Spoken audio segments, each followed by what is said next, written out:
Assalamualaikum adik-adik di rumah.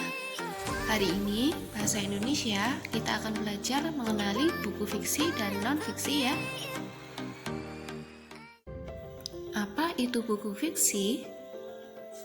Buku fiksi adalah sebuah buku yang tercipta atas dasar imajinasi atau khayalan dari sang penulis.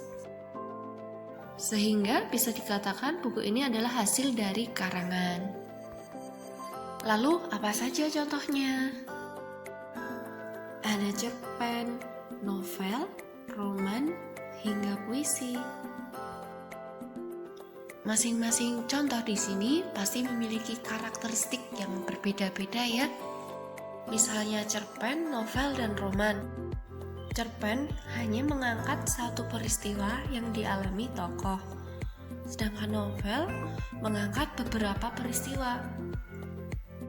Lalu, roman mengangkat peristiwa yang dialami tokoh dari dia lahir sampai dia meninggal. Jadi, dari cerpen, novel, dan roman paling panjang adalah roman. Penjelasan tentang contoh-contoh sampai di sini dulu ya.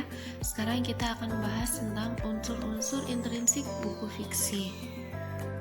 Jadi, contoh yang saya sampaikan tadi pasti memiliki unsur intrinsik diantaranya penokohan, tema, alur, gaya bahasa, amanat, sudut pandang, dan latar.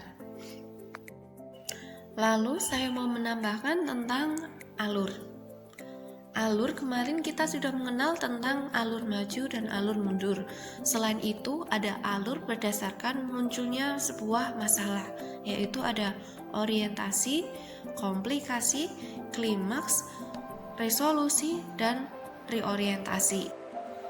Orientasi berarti di sini adalah masa pengenalan suatu cerita, mengenalkan tokoh, mengenalkan tempat, mengenalkan suasana, seperti itu. Komplikasi berarti si tokoh mulai mendapatkan masalah, sedangkan klimaks, masalah yang dialami tokoh sedang berada di paling puncaknya. Resolusi berarti masalah yang dialami mulai ada pemecahan masalahnya, sedangkan reorientasi, masalah telah selesai dan kisah tersebut telah tamat. Setidaknya itu ya yang harus kalian pahami. Selanjutnya adalah buku non-fiksi. Apa itu buku non-fiksi? Buku non-fiksi adalah sebuah buku yang tercipta dari proses berpikir seorang penulis. Jadi membuat buku non-fiksi tidak hanya serta-merta dari imajinasi, tetapi dari proses berpikir dan hasil buku itu dapat dipertanggungjawabkan kebenarannya. Misalnya adalah buku pelajaran, koran, jurnal ilmiah, skripsi, tesis, dan lain sebagainya. Oke, jadi dalam membaca buku non-fiksi ada metode yang tepat. Metode itu adalah SG3R.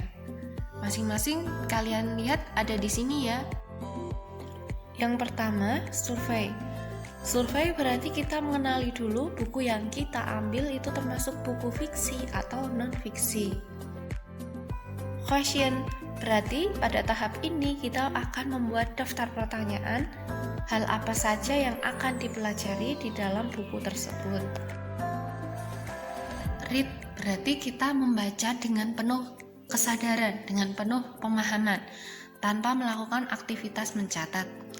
Recall berarti kita mengingat kembali apa yang kita baca, sedangkan review kita membaca ulang dan kembali pada hal yang kita lewatkan tadi. Misalnya kita belum paham satu hal, kita mengulangi membaca hal tersebut. Oke, itu saja materi kali ini. Silakan dicatat hal-hal yang saya jelaskan tadi ya. Apabila ada yang ingin ditanyakan bisa menghubungi saya. Wassalamualaikum warahmatullahi wabarakatuh.